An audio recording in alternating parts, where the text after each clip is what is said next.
And so before construction even starts, the cost of this solar project became roughly $333 per kilowatt, whereas the other example that we looked at in Harper County was connecting through surplus interconnection. It didn't have to do a lot of these studies. It's moving through the process a lot more quickly.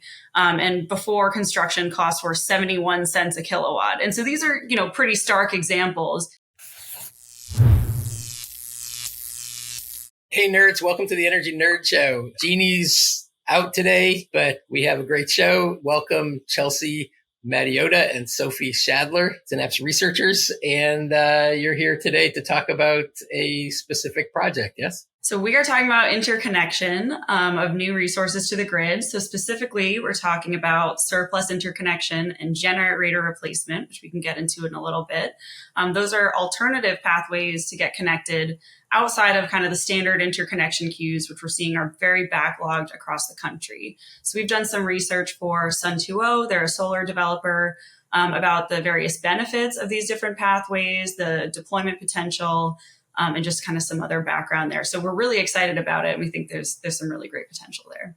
So can you start with kind of what is an interconnection queue and why are backlogs such a problem? Interconnection queues are managed by the different regional transmission operators or independent system operators throughout the country and other regions without RTOs. They manage those a little bit differently.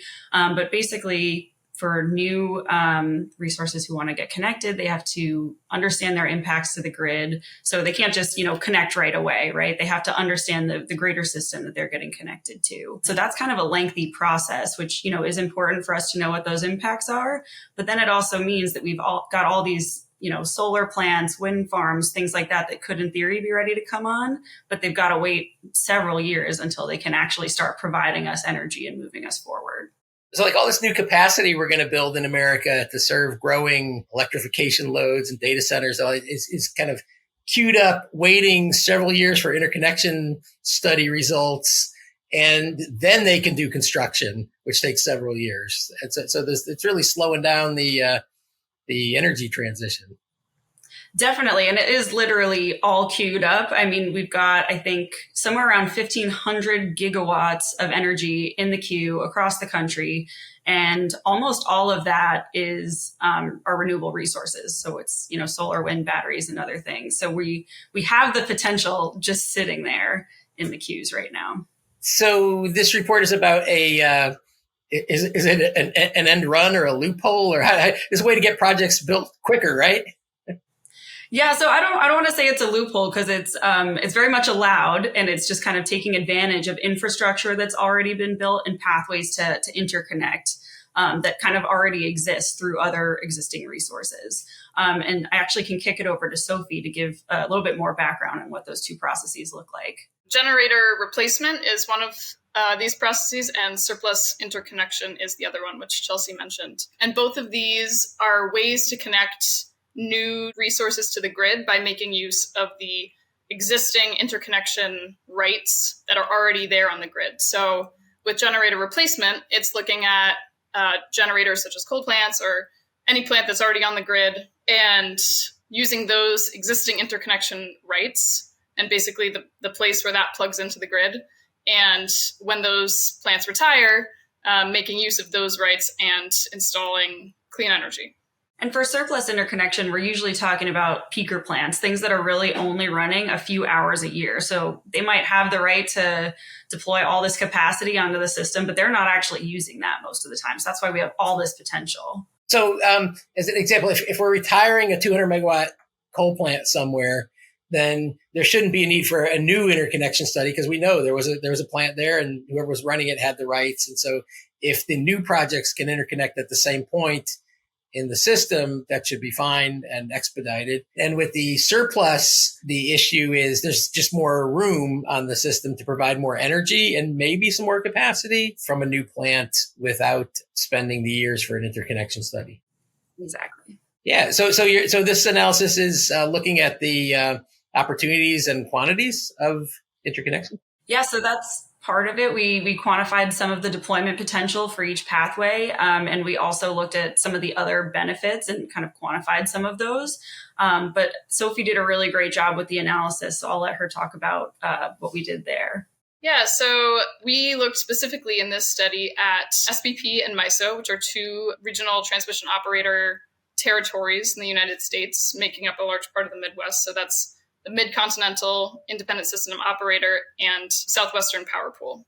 And we looked at the generator replacement potential in SPP and MISO, specifically looking at coal plants that are scheduled to retire in the next 20 or so years, and the opportunity there to interconnect renewable resources onto the grid. What did you find? We found that there are 34 gigawatts of available capacity for surplus interconnection in SPP and MISO. We were just looking at gas peaker plants, which are a great opportunity for surplus interconnection because peaker plants are often not running 100% of the time. And so there's a lot of capacity at that point of interconnection for renewable resources to plug into the grid.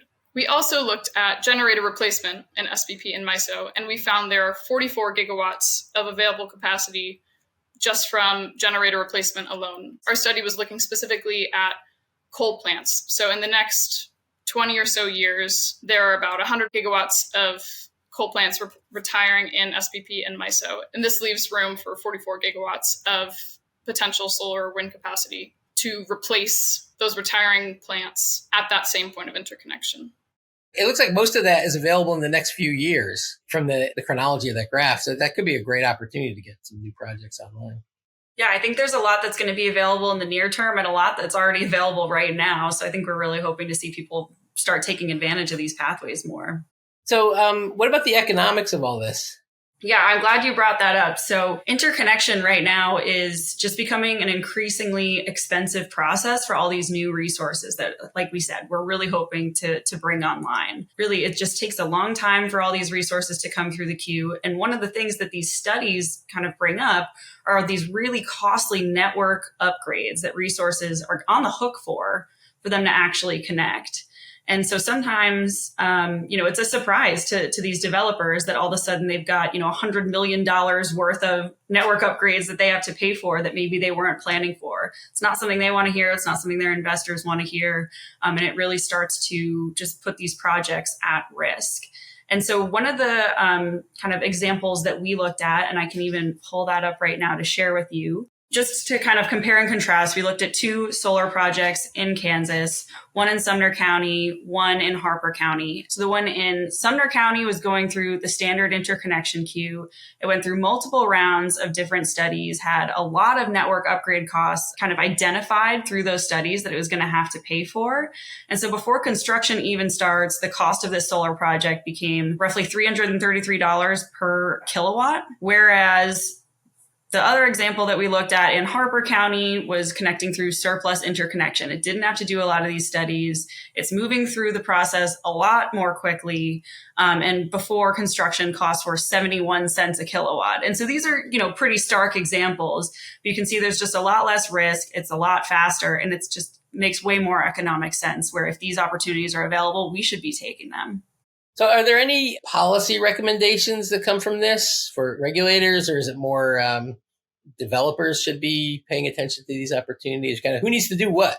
I think all of the above, really. We want to make sure that people are aware of this. But I think we worked on this report with a specific eye towards regulators, so people who sit on different commissions, and also the different RTOs, just to support policies that will allow different projects to take advantage of this more. So put out more RFPs that are trying to bring in surplus interconnection projects. And then we touched briefly on some difficulties in SPP where you can't sell your interconnection rights to an entity that you don't own.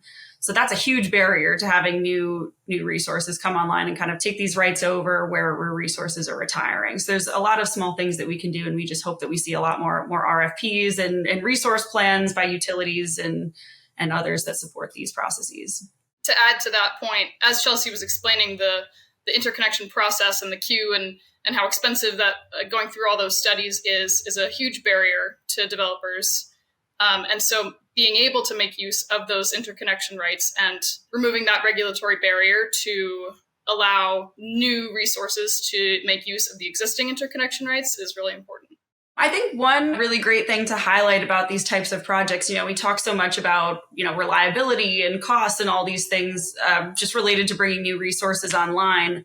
But sometimes what gets lost is the impacts on communities. And so by plugging in resources in communities where coal might retire or other types of plants might be retiring, you're kind of keeping tax revenue there, you're keeping jobs there. And there's even great incentives through the IRA for energy communities. So we just want to make sure that we hit that point home because I think it's just another great benefit of these types of pathways.